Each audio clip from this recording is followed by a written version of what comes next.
ठीक है, अब देखिए आप कैमरे में भी आ रहे हैं तो इसलिए थोड़ा सा बिहेव अच्छा करिएगा, हंसिएगा मत फालतू का। Okay, now let us start the chapter. Chapter है आपका साउंड। पहले हेडिंग डालेंगे साउंड हेडिंग डालेंगे। ये आपका हो गया चैप्टर 11। चैप्टर 11 है साउंड चैप्टर जो आपका बिलोंग करता है वो किससे बिलोंग करता है? फिजिक्स से। किससे? फिजिक्स से। तो ये फिजिक्स का ही पार्ट चैप्टर 11। और बेसिकली सबसे पहले हम लोग साउंड का डेफिनेशन लिखेंगे इसमें कि साउंड होता क्या है। SOUND, पहले साउंड को डिफाइन कर लेते हैं। तो कौन कौन आप में से साउंड के बारे में बता सकता है? Close that door also, close that door. ठीक है, sound, tell me the definition of sound. Sound is a form of energy that creates the sensation of hearing. याद रखिएगा, लिखिए sound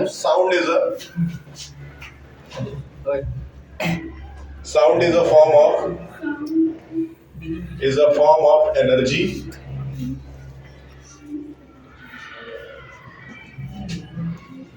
that creates the sensation of hearing. याद रखिए, sound एक ऐसा form of energy है जो हमें हियरिंग यानी कि सुनने में हेल्प करता है। Sound is a form of energy that helps us in hearing. ठीक, sound is always produced when a object vibrates. याद रखना है, साउंड तभी प्रोड्यूस हो सकता है जब ऑब्जेक्ट के अंदर क्या हो रहा हो? वाइब्रेशन हो रहा हो। Very important. Sound is only produced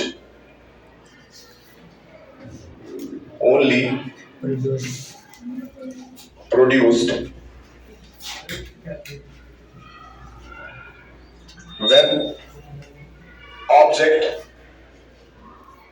vibrates। याद रहेगा, जब भी ऑब्जेक्ट के अंदर वाइब्रेशन प्रोड्यूस होगा तो साउंड प्रोड्यूस होगा। किसी भी चीज को जब आप हिट करते हैं, वहां से अगर साउंड निकल रहा है, साउंड प्रोड्यूस हो रहा है, इसका मतलब वाइब्रेशन हो रहा है। जस्ट लाइक दिस, देखिए वाइब्रेशन हो रहा होगा, इसकी वजह से आपको साउंड सुनाई दे रहा है। ठीक, अच्छा अगला लिखिए, sound travels in the form of waves. Sound travels in the form of waves. Phone में चेक करते रहिएगा कि रिकॉर्डिंग हो रहा है। Sound travels in the form of waves. Sound एक जगह से दूसरी जगह जाने के लिए हमेशा वेव्स का सहारा लेता है। कैसे लेता है उसको हम लोग समझेंगे। एक पॉइंट और लिखिए, साउंड हैव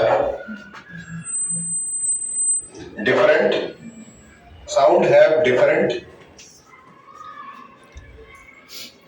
फ्रीक्वेंसी। ले लीजिए माइक। एंड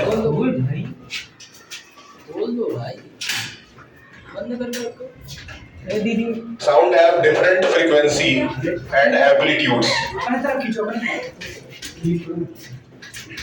उधर से बंद है क्या? चला गया। कौन लॉक करके चला गया? 10 को रोक दो, लॉक हो गया। नहीं, रोकने की जरूरत नहीं, क्या सर चाबी है ना। Thank you. चाबी घुमा देते भाई, चाबी निकाल लो, वहीं रख दीजिए। लाइए, थैंक यू। देखिएगा वो डिस्टर्ब होगा। लगा देना, अभी लगा नहीं है ठीक से। हाँ हो गया, चलो।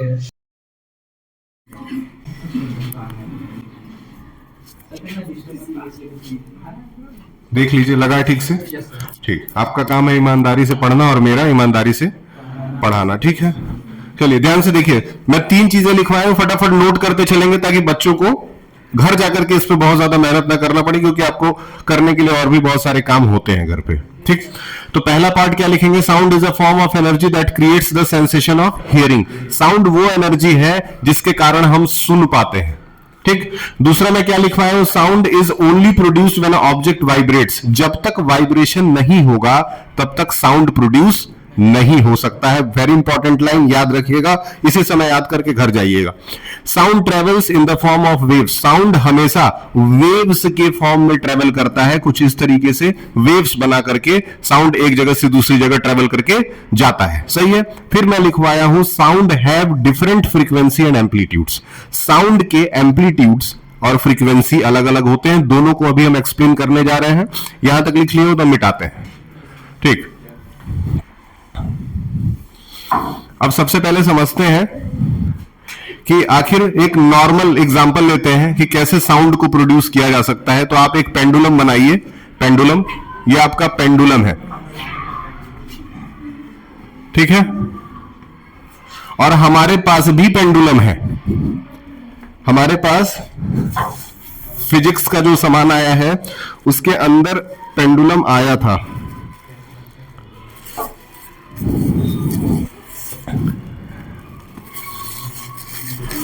हाँ, देखिए ये आपका पेंडुलम आ गया है ना, एक छोटा पेंडुलम। अब इसमें कोई धागा अगर हम लटका देते हैं, आप ये रबड़ है इसको, हाँ नहीं वो धागा नहीं मत लगाइए इसमें।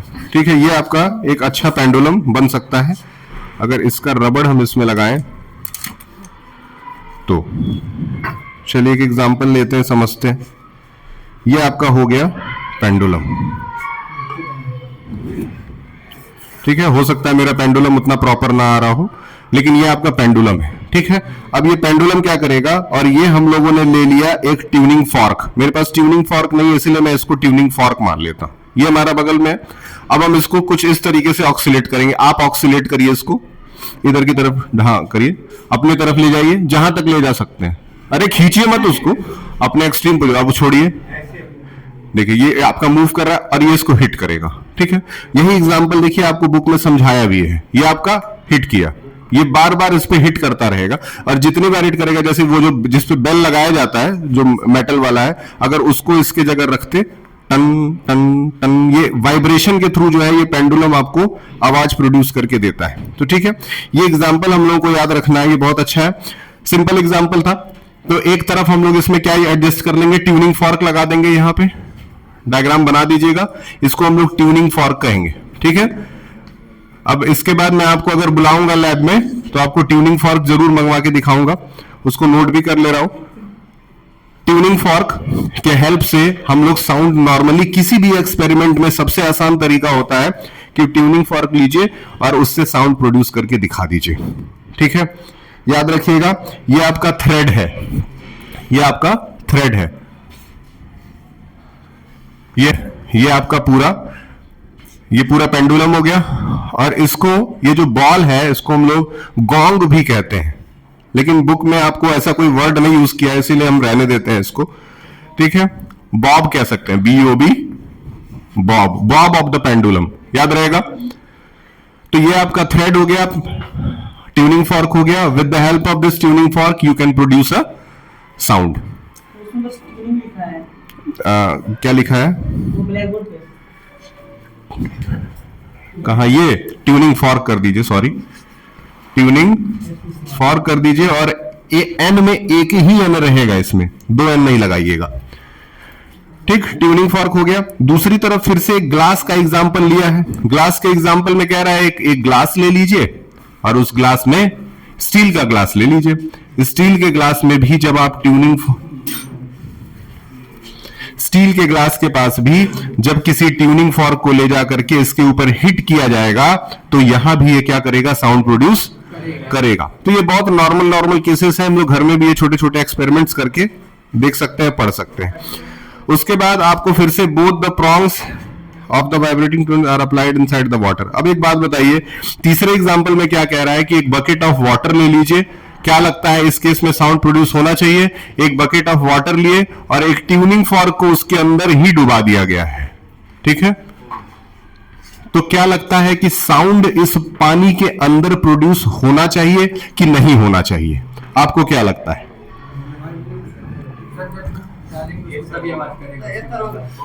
कहने का मेरा मतलब यह है कि पानी के अंदर उसको आपने डुबो दिया, डुबोने के बाद अगर उस पानी के अंदर उसको वाइब्रेट किया जा रहा है तो क्या पानी के अंदर किसी भी तरह का कोई साउंड प्रोड्यूस होना चाहिए? आइए प्रोड्यूस होना चाहिए कि नहीं होना चाहिए? रख दीजिए, वहीं रख दीजिए आपको, ठीक है, ठीक है, ठीक है, बताइए। होना चाहिए, ठीक। इससे पता चलता है कि साउंड सॉलिड, लिक्विड और गैस तीनों में ट्रेवल कर सकता है। याद रखिएगा, बहुत इंपॉर्टेंट लाइन है। क्या लिखेंगे? Sound can travel in all the mediums. Point क्या मिला? साउंड कैन ट्रेवल, हाँ, sound can travel in all the medium, ठीक है। Speed of sound is maximum. अब आपसे एक सवाल है कि क्या लगता है कि speed of sound solid, liquid और गैस तीनों में से सबसे ज्यादा किस में होता होगा? In which medium the speed of sound is maximum? 100% सही, सॉलिड इसका सही जवाब है, ठीक है। सॉलिड में साउंड सबसे तेज ट्रेवल करता है और गैस में साउंड सबसे, याद रखिएगा, लिखिए, speed of sound is maximum in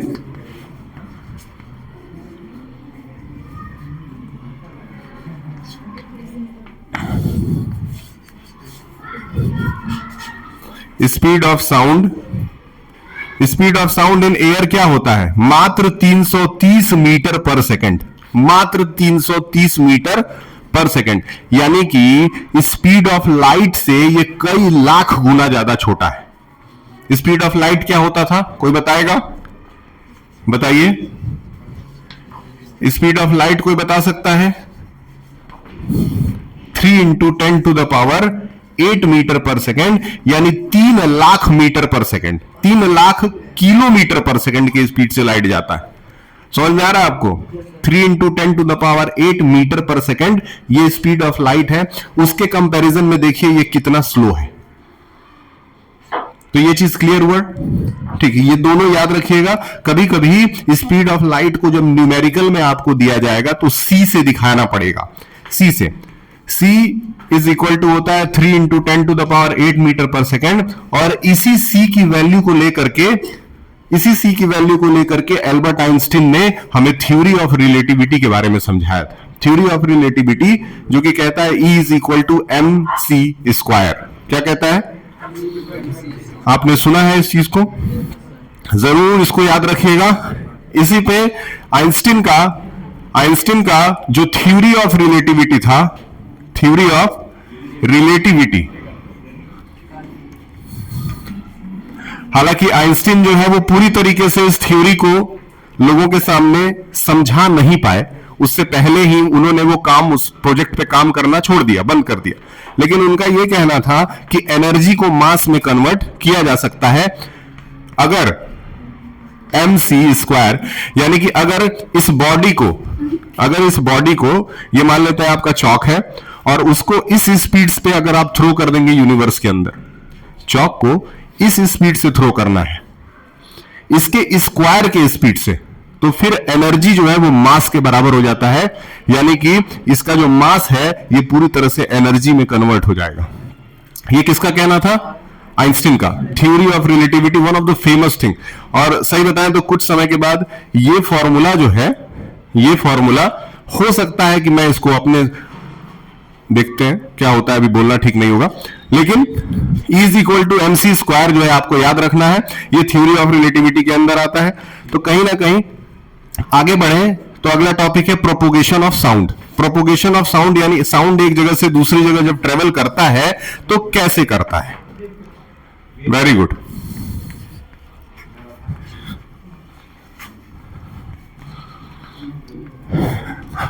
propagation of sound.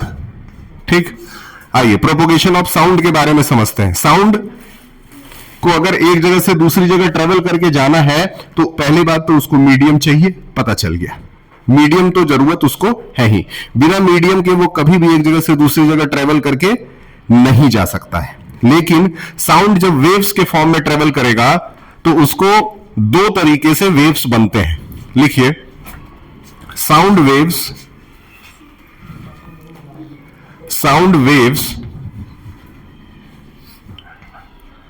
are of two types, ठीक है। साउंड के वेव्स जो है वो दो तरह के होते हैं। साउंड के वेव्स कितने तरह के हैं? दो तरीके के हैं। पहला लिखिए लॉन्गिट्यूडनल वेव्स, पहला लिख दीजिए लॉन्गिट्यूडनल वेव्स जी, और दूसरा लिख दीजिए ट्रांसवर्स वेव। स्पेलिंग सही लिखिएगा, LONGITUDANAL, लॉन्गिट्यूडनल, और दूसरा ट्रांसवर्स वेव। याद रहे दो तरह के वेव्स हैं, पहला क्या है लॉन्गिट्यूडनल और दूसरा क्या है ट्रांसवर्स। याद रहेगा, धन्यवाद। तो लॉन्गिट्यूडनल और ट्रांसवर्स वेव दोनों याद रखना है। पैर जरा हटा लीजिए। ठीक, अब लॉन्गिट्यूडनल और ट्रांसवर्स वेव को बारी बारी से हम लोग यहां पे समझेंगे। लिखिए, पहला क्या था लॉन्गिट्यूडनल, TUDANAL, लॉन्गिट्यूडनल वेव्स, और दूसरा है ट्रांसवर्स वेव।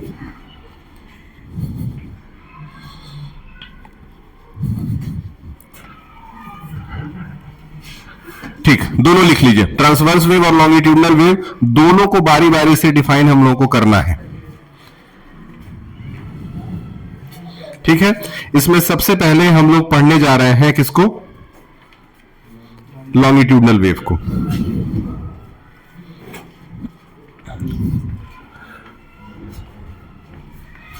ठीक है, अब यहां तक इरेज करते हैं, ऊपर से लॉन्गिट्यूडनल वेव आपका टॉपिक होगा।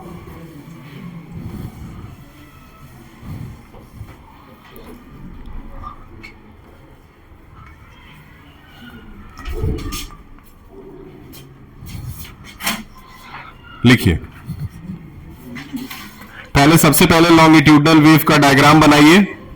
इधर आ जाइए, उधर तुम डिसिप्लिन में नहीं रह पा रहे तो इधर आ जाओ, और डिसिप्लिन में रहो क्योंकि वहां शूट हो रहा है, रिकॉर्ड हो रहा है, अब आ जाएगा। ठीक है, चलिए देखिए कैसे कैसे इसको प्रोड्यूस करेंगे। आपके घर से आपकी दो बहनें आई थी क्या आपके बारे में कोई बुराई की गई? हाँ बताइए, ये भी थे मेरे ख्याल से उस समय। आपकी कोई बुराई हुई? तो आप लोग इस बात से मत डरिए कि स्कूल में आएंगे तो डांट सुनेंगे, बुराई होगी। स्कूल में बस आप लोगों को आगे बढ़ने के लिए कुछ ना कुछ अच्छी चीजें बताई जाएंगी, इसीलिए आप लोग स्कूल आइए जब मीटिंग रहता है तो। और 27 तारीख को मीटिंग है क्लास प्लेवे से लेकर के क्लास 8 तक का, क्योंकि आप लोगों का तो हो चुका है। उस दिन भी आप लोग आइएगा जरूर। लॉन्गिट्यूडनल वेव, चलिए एक गॉन्ग बनाइए, एक ट्यूनिंग फॉर्क बनाइए, और उसके सामने हम लोग ऐसे ब्रैकेट्स बनाएंगे। यूं ब्रैकेट्स बनाइए, कुछ 3-4 पार्ट में इसको डिवाइड करिए। मन लगा के पढ़ेंगे ईमानदारी से तो सरस्वती आपसे खुश रहेंगी, आपके अल्लाह आपसे खुश रहेंगे, और आपको जीवन में आगे बढ़ने का रास्ता मिलेगा।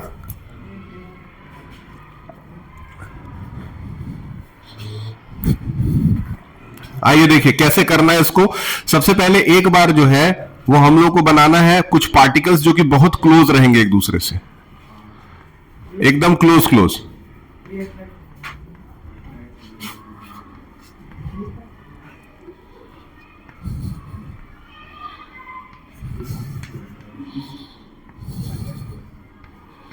ठीक है, इसको हम लोग कंप्रेशन कहते हैं। जब पार्टिकल्स एक दूसरे से बहुत क्लोज रहे तो उस पार्ट को कंप्रेशन कहा जाता है, जबकि अगले स्टेज में यही पार्टिकल्स एक दूसरे से थोड़े दूर दूर हो जाते हैं, और इस पार्ट को हम लोग रेयरफेक्शन कहते हैं। क्या कहते हैं? तो यहां लिखेंगे कंप्रेशन,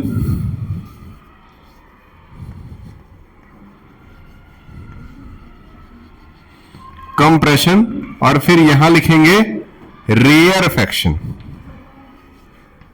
याद रखिए, कंप्रेशन और रेयरफेक्शन। इस तरीके से वेव्स आगे की तरफ बढ़ेंगे, इस तरीके से वेव्स आपके आगे की तरफ बढ़ते जाएंगे। एक बार कंप्रेस्ड होंगे, जबकि दूसरी बार क्या होंगे, रेयरफ्रैक्ट हो जाएंगे, यानी बहुत क्लोज आ जाएंगे। बहुत ज्यादा क्लोज नहीं आ जाएंगे,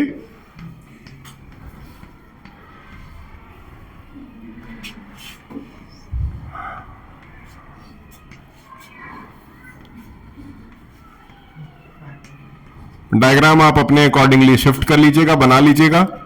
ठीक, तो इस तरीके से कुछ कंप्रेशन और रेयरफेक्शन के थ्रू हम लोग वेव्स बनाते हैं, लॉन्गिट्यूडनल वेव्स।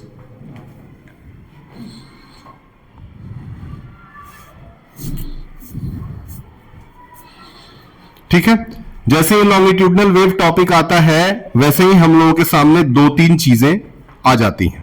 क्या क्या? सबसे पहले तो लॉन्गिट्यूडनल वेव्स का आपको डेफिनेशन जरूर पता होना चाहिए। ठीक है, लॉन्गिट्यूडनल वेव का डेफिनेशन पता होना चाहिए, क्योंकि हो सकता है कि लॉन्गिट्यूडनल वेव का डेफिनेशन आपके एग्जाम में आ जाए। तो नीचे लॉन्गिट्यूडनल वेव को डिफाइन करिए। लॉन्गिट्यूडनल वेव्स आर द, लिखिए,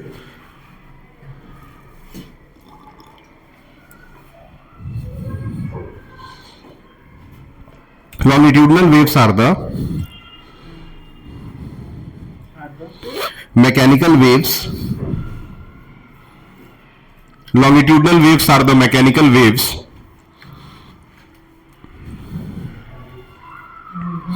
that travels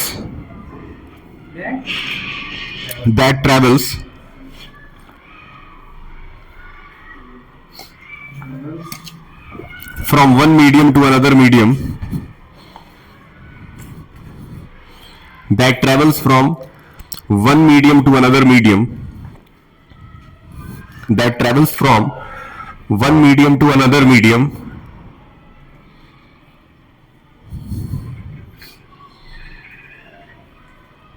in the form of compression and rarefaction, in the form of compression and rarefaction, in the form of compression and rarefaction। ध्यान में रहे, in the form of compression and rarefaction, जो कि अभी लिखवाए हैं दोनों। स्पेलिंग आपके सामने है, आप नोट कर सकते हैं वहां से। ठीक,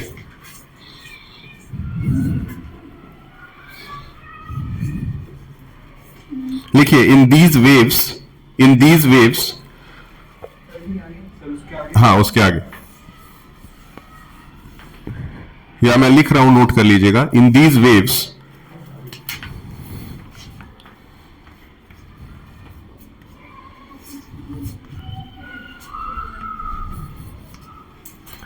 in these waves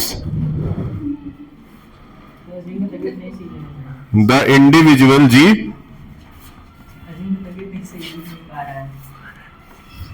in these waves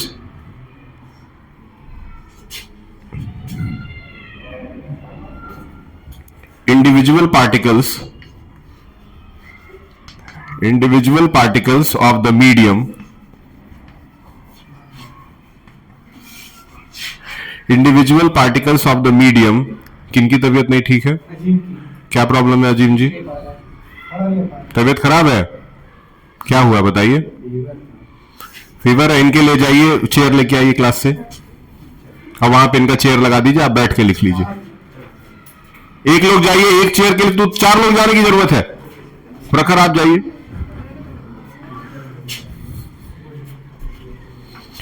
In these waves, the individual particles of the medium moves in the direction, लिखिए, moves in the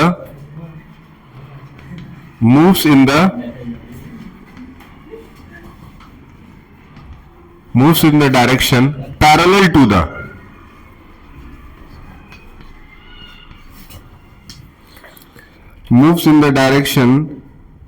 parallel to the direction of propagation of disturbance, parallel to the direction of direction of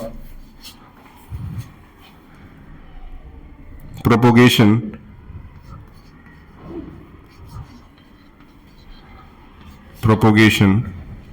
of disturbance.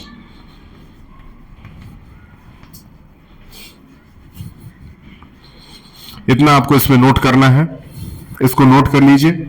उसके बाद से characteristics पढ़ते हैं।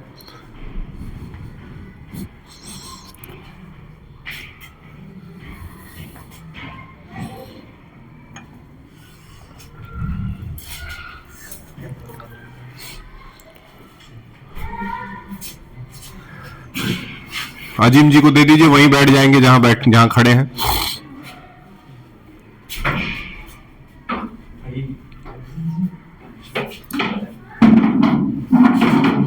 अब ठीक है अजीम जी आपको? ठीक, चलिए।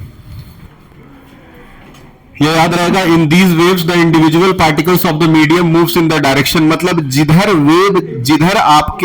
जिधर आपका वेव जाएगा उधर ही उसके पार्टिकल्स भी मूव करते हुए जाएंगे। याद रखिए, अगर हम बोल रहे हैं और हमारा आवाज आप तक पहुंच रहा है तो यहां हमारे और आपके बीच के एयर के जो पार्टिकल्स हैं वो मेरी ओर से आपकी ओर तक जा रहे हैं। यही लॉन्गिट्यूडनल वेव के अंदर होता है। या फिर आप बोल रहे हैं और हम सुन रहे हैं तो आपकी ओर से पार्टिकल मेरी तरफ आ रहा है, लेकिन किस फॉर्म में आ रहा है? कंप्रेशन और रेयरफेक्शन, जैसे डायग्राम में बनाया हो। पहले पार्टिकल्स सिकुड़ते हैं, फिर एक दूसरे से दूर होते हैं। इस तरीके से कंप्रेशन रेयरफेक्शन करते हुए एक जगह से दूसरी जगह जाते हैं। याद रखना है। अब लिखिए कैरेक्टरिस्टिक्स ऑफ साउंड वेव्स।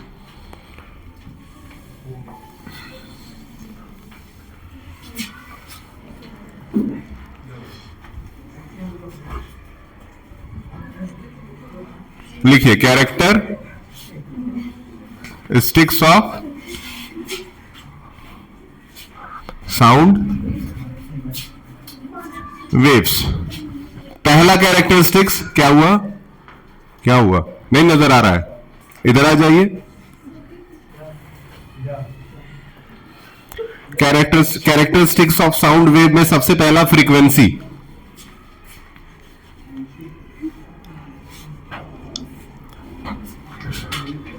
पहला हो गया फ्रीक्वेंसी, दूसरा हो गया एम्पलीट्यूड।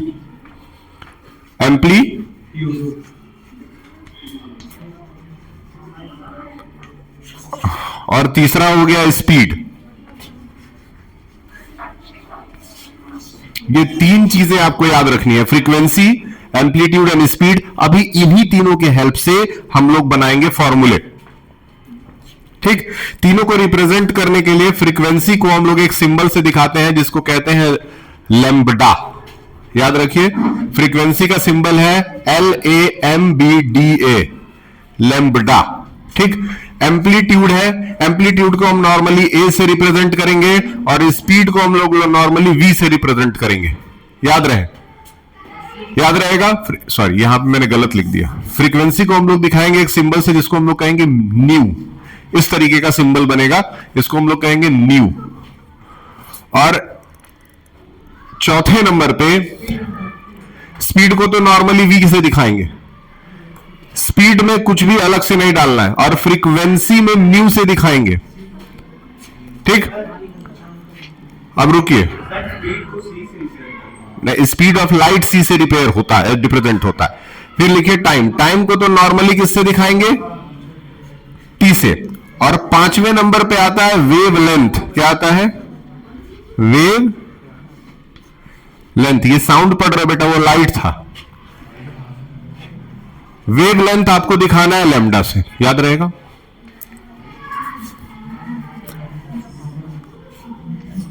ठीक, 1 2 3 4 5, ये 5 चीजें अभी तुरंत दिमाग में रहनी चाहिए सिंबल के साथ, क्योंकि इसी के हेल्प से अभी हम लोग न्यूमेरिकल इसका करेंगे।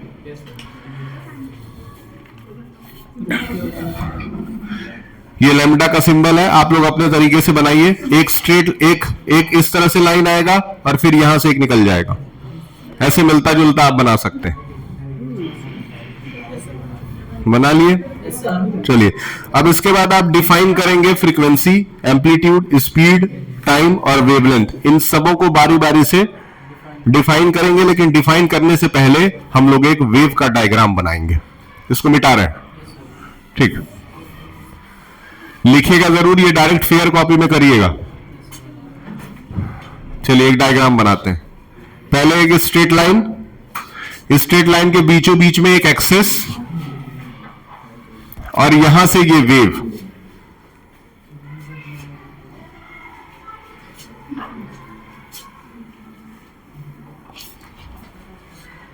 ये आपका वेव, ऊपर के हिस्से को लिखेंगे क्रस्ट, नीचे के हिस्से को लिखेंगे ट्रफ, TROUGH, ठीक।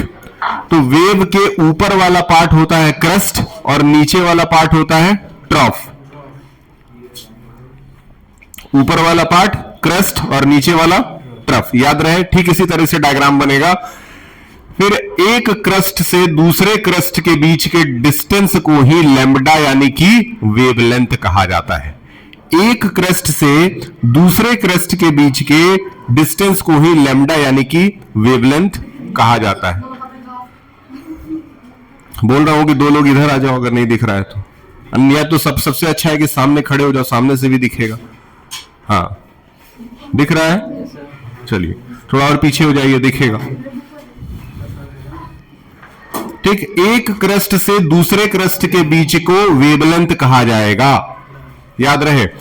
अब एक वेव की ऊंचाई को एम्पलीट्यूड कहा जाएगा। वेव की ऊंचाई को क्या कहेंगे? एम्पलीट्यूड। याद रहे, एक क्रस्ट से दूसरे क्रस्ट के बीच को क्या कह दिए? वेवलेंथ यानी कि लैम्बडा से दिखा दिए, और एक वेव की ऊंचाई को एम्पलीट्यूड कह दिए। यहां पे मेरा एम छूट गया है, आप लोग एम जरूर लगाइएगा, ए एम होना चाहिए, एम्पलीट्यूड। क्लियर है? अच्छा, तो एम्पलीट्यूड पता चल गया और वेवलेंथ पता चल गया। अब हम लोग जानेंगे कि इसमें हम लोग फ्रीक्वेंसी कैसे दिखाएंगे। ठीक, लिखिए अब यहां से, बताइए। हाँ हर्षित जी बताइए। हाँ बताइए बताइए, क्या पेपर रिलेटेड? अच्छा, पॉज थोड़ी देर के लिए हुई है।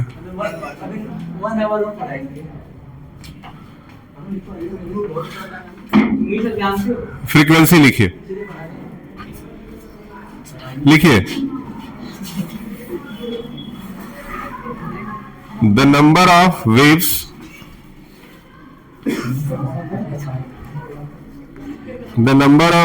produced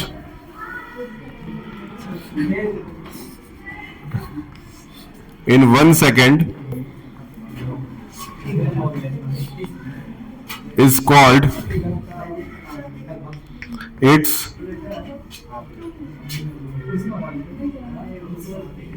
frequency. The number of waves produced in 1 second is called its frequency. एक सेकेंड में जितने नंबर ऑफ वेव्स बनेंगे उसको क्या कहा जाएगा? उसकी फ्रीक्वेंसी कहा जाएगा। ध्यान में रहे, the number of waves produced in 1 second is called its frequency.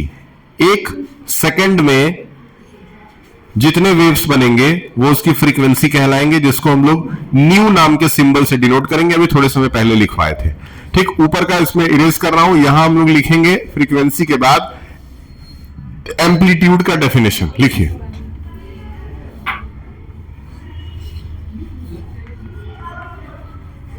Amplitude लिखिए, the maximum displacement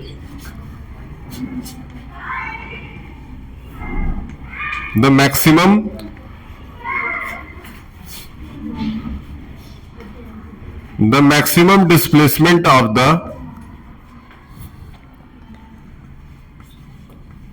waves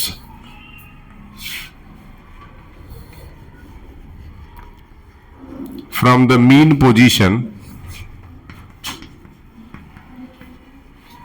the maximum displacement of the waves from the mean position is called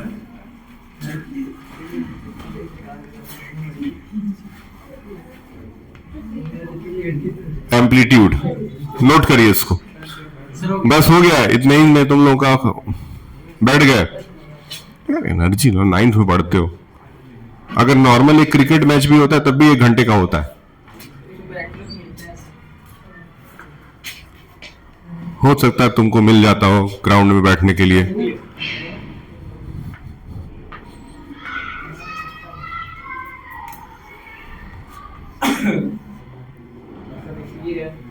खेलता है तो दौड़ता ही नहीं है, खड़ा रहता है। हाँ, नहीं वही तो कह रहा हूँ, बैठने के लिए उसको क्रिकेट में मिलता होगा। नहीं सीरीज की बात है।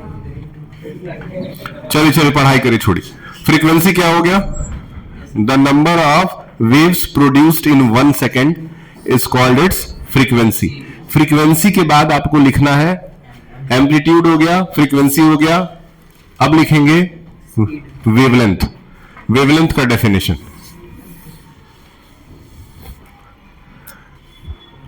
सर नीचे वाला था इरेज करना है। कोई बात नहीं, चलिए ऊपर वाला लिखे हैं कि नहीं लिखे हैं? चलिए अभी लिख लीजिए, या दोबारा रिपीट कर दे रहे हैं। क्या था? एम्पलीट्यूड लिखिए, the maximum displacement of the waves, the maximum displacement of the waves from the mean position, the maximum displacement of the wave from the mean position is called amplitude। Diagram में दिखाया गया है कि amplitude क्या है। एक wave की ऊंचाई को उसका एम्पलीट्यूड कहा जाता है। ध्यान में रहेगा? अच्छा,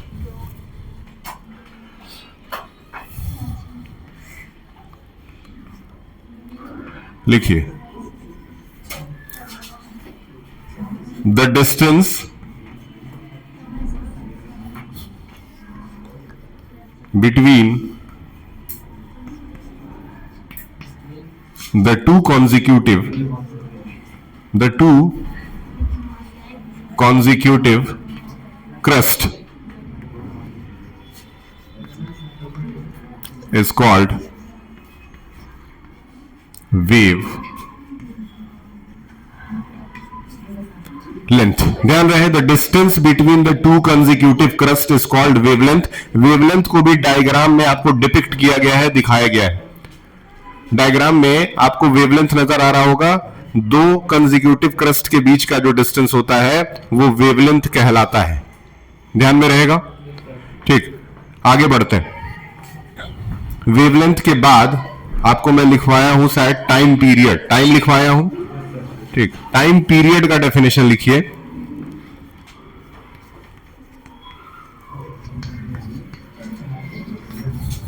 टाइम पीरियड, टाइम पीरियड में लिखेंगे the amount of time taken, the amount of time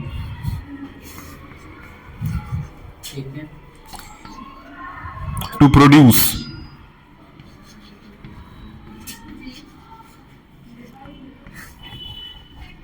one complete wave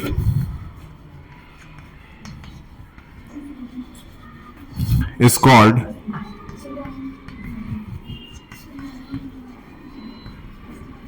time period. मतलब एक पूरा वेव बनने में कितना समय लग रहा है वो उसके टाइम पीरियड को दिखाएगा।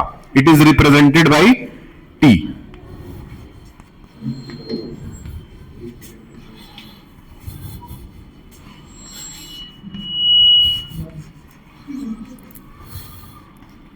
इसको आप कैपिटल टी से दिखा सकते हैं।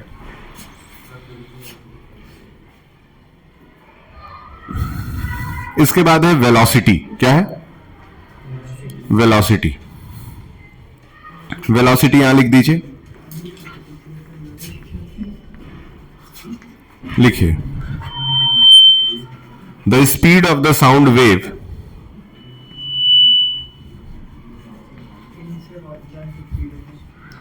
the speed of the sound wave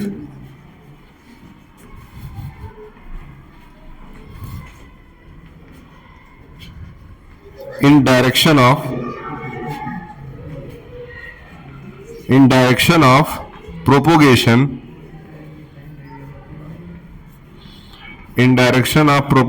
of waves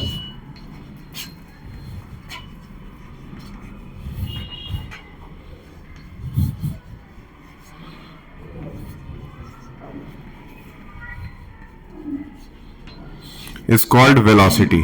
ये तीनों याद रखिएगा, टाइम पीरियड, वेलोसिटी और साथ में वेवलेंथ, फिर एम्पलीट्यूड।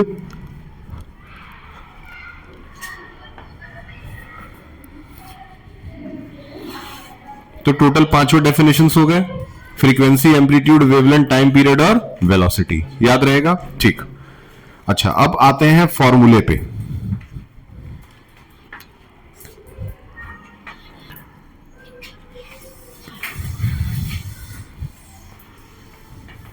अब यहां पे एक कॉलम बनाएंगे और लिखेंगे इंपॉर्टेंट फॉर्मूला, जो आपको क्लास 9th में याद रखना है। इंपॉर्टेंट फॉर्मूलाज जो क्लास 9th के लिए आपको याद रखना है। वैसे तो फॉर्मूले बहुत सारे हैं, लेकिन पहला formula frequency is equal to 1 upon time period आपको याद रखना है।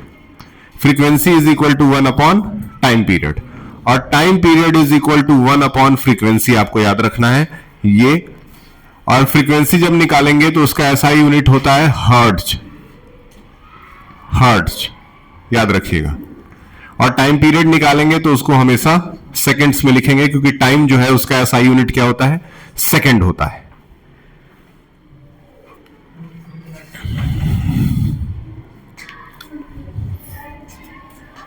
ठीक है, उसके बाद लिखेंगे velocity is equal to distance upon time. अगला formula, velocity is equal to distance upon time. तो वेलोसिटी को v से रिप्रेजेंट करेंगे, डिस्टेंस को लैम्डा से और टाइम को t से। याद रहेगा? आप लिख रहे हैं कृष्णा जी?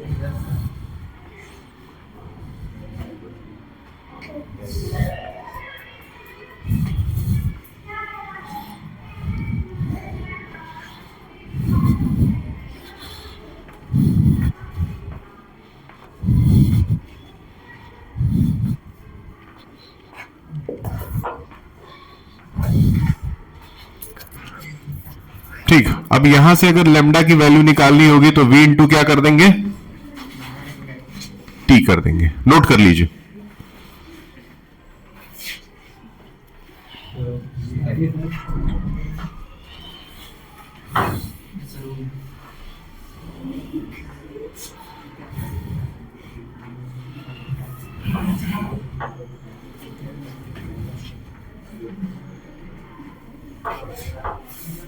ठीक। अब वेलोसिटी का एक और फॉर्मूला लिखिए जो आपको काम आएगा। Velocity is equal to wavelength into frequency. Wavelength into velocity is equal to wavelength into frequency. Wavelength into frequency.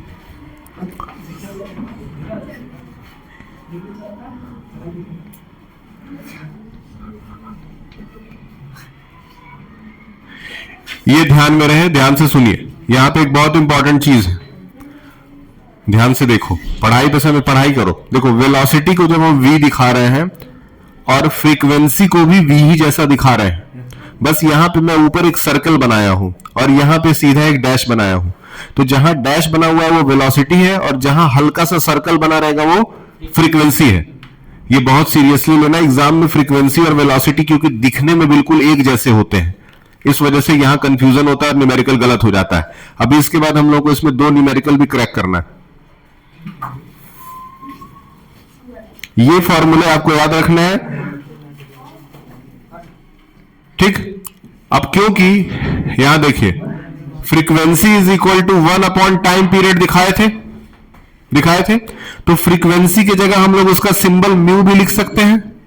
तो mu is equal to 1 upon T हो जाएगा। ये भी ध्यान में रखना है। इस पे भी कभी कभी सवाल आ जाएगा, म्यू दे देगा, फिर समझ में नहीं आएगा तो गलती हो जाएगी। म्यू जहां दिया है इसका मतलब है कि वो फ्रीक्वेंसी ही है।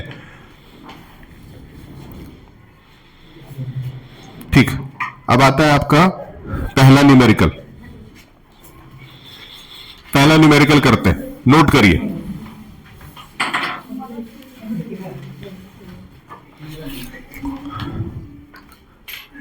रहने दीजिए, वो ठीक लग रहा है उसी तरह, छोड़ दीजिए। देखिए क्वेश्चन उतारिए। A sound wave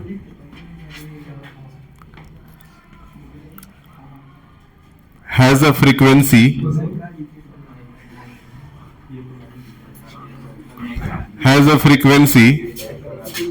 of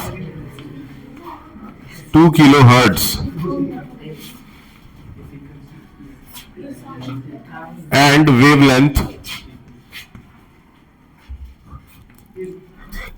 wavelength 35 centimeter. How long will it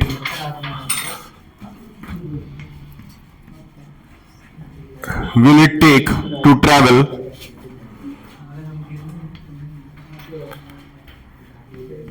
1.5 kilometre? चलिए ये क्वेश्चन नोट कर लीजिए, क्वेश्चन समझाते हैं फिर उसके बाद इसको सॉल्व करेंगे।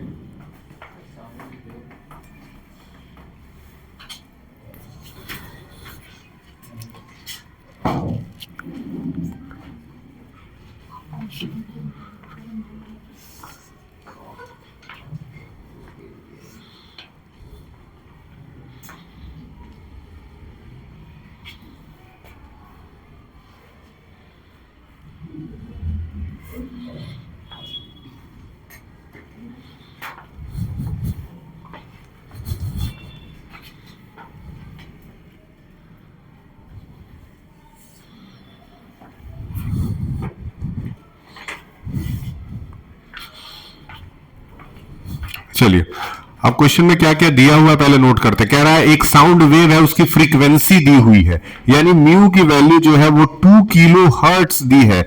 जहां कहीं भी किलो लग जाए तो उसको 1000 से मल्टीप्लाई करके नॉर्मल में चेंज किया जाता है, यानी कि 2 को सीधे सीधे सबसे पहले 1000 से मल्टीप्लाई करेंगे तो 2000 हर्ट्स बन जाएगा। हमेशा याद रखिए कि सवाल जब भी लगाएंगे तो किलो में कुछ दिया रहे तो 1000 से मल्टीप्लाई करके पहले उसको नॉर्मल बनाना जरूरी है। दूसरी चीज यहां पे डिस्टेंस सेंटीमीटर में दिया है, जबकि एसआई यूनिट ऑफ लेंथ क्या होता है? मीटर होता है। इसीलिए अगर डिस्टेंस जो है तो डिस्टेंस पहले चेंज करिए। डिस्टेंस अगर 35 सेंटीमीटर है तो सेंटीमीटर को मीटर में चेंज करने के लिए क्या किया जाएगा? कृष्णा जी बताइए, सेंटीमीटर को मीटर में चेंज करने के लिए क्या किया जाएगा? 100 से डिवाइड किया जाएगा। कितना आ जाएगा? 0.35 मीटर। याद रखिएगा, ये दूसरा स्टेप हो गया। दो चीजें नॉर्मल यूनिट्स में कन्वर्ट हो गई। अब यहां पे आप फॉर्मूला लगाएंगे क्योंकि सवाल में आपको बोला है how long will it take to travel 1.5 kilometre. फिर से यहां पे देखिए 1.5 किलोमीटर है, जबकि एसआई यूनिट क्या होता है? एसआई यूनिट जो है लेंथ का वो क्या होता है? मीटर ही होता है। ठीक है, तो सबसे पहले चलिए वेलोसिटी का फॉर्मूला लगाते हैं।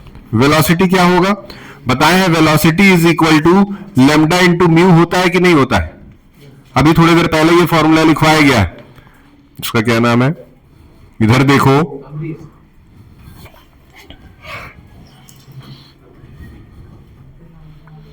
अगर इन दोनों को मल्टीप्लाई कर दें तो वेवलेंथ आपका था 0.35 इंटू म्यू आपका आया 2000। दोनों को मल्टीप्लाई करिए, जरा बताइए कितना आ रहा है। इन दोनों को मल्टीप्लाई करके आंसर बताइए। देखिए कितने समय का लेक्चर हो गया है? 50 मिनट हो गया है। चलिए 1 घंटा 10 मिनट पे छोड़ेंगे। नहीं कोई नहीं गिरेगा। जब आपका 10th में या फिर 12th में प्रैक्टिकल होगा तो इस तरह से आपको 4-4 5-5 घंटे लोग बुला करके खड़ा करेंगे एक जगह। अगर अब यहां नहीं रहेंगे, और प्लस एग्जामिनर भी आएंगे उस समय, यहां तो खैर स्कूल के टीचर्स हैं। जब अभी नहीं देखा जाएगा तो तब कैसे देखेंगे? अभी से प्रैक्टिस बनाइए, 2 घंटे 3 घंटे एक जगह खड़े रहने की।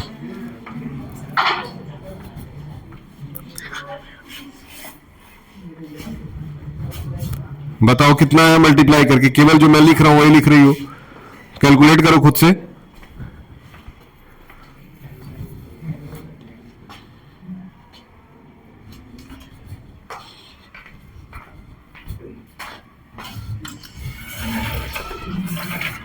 ये वहां क्या हो रहा है?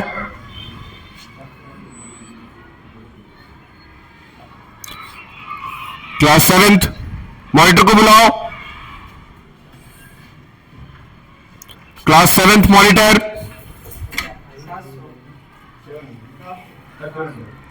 क्लास 7th मॉनिटर कौन है? बुलाइए। ये बच्चे बाहर क्यों हैं? ये बच्चे why they are standing outside? Who is, there is no teacher? Whose class is this? Do some study work na.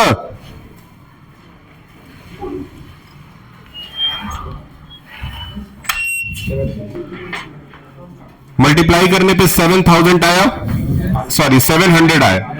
700 metre पर सेकेंड, ये आपका किसकी वैल्यू आई? वेलोसिटी की।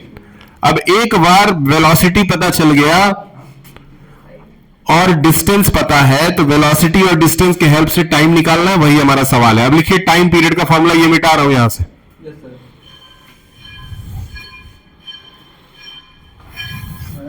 बताइए।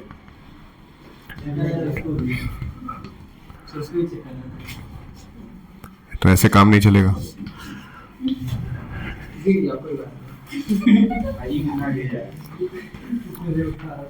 डिस्टेंस कितना है? 1.5 किलोमीटर। 1.5 किलोमीटर है तो किससे मल्टीप्लाई करना पड़ेगा? 1000 से। Very good. और वेलोसिटी कितना आया? 700। चलिए इसको तुरंत सॉल्व कर दीजिए, बताइए कितना आ रहा है। इसको सॉल्व करिए गर्ल्स, और आप ड्रेस ले लीजिए।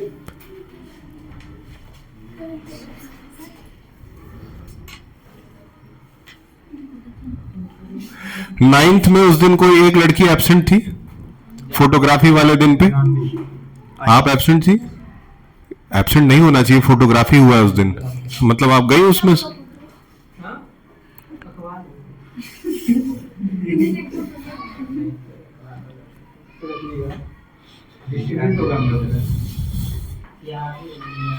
इसको सॉल्व करके बताइए कितना आया।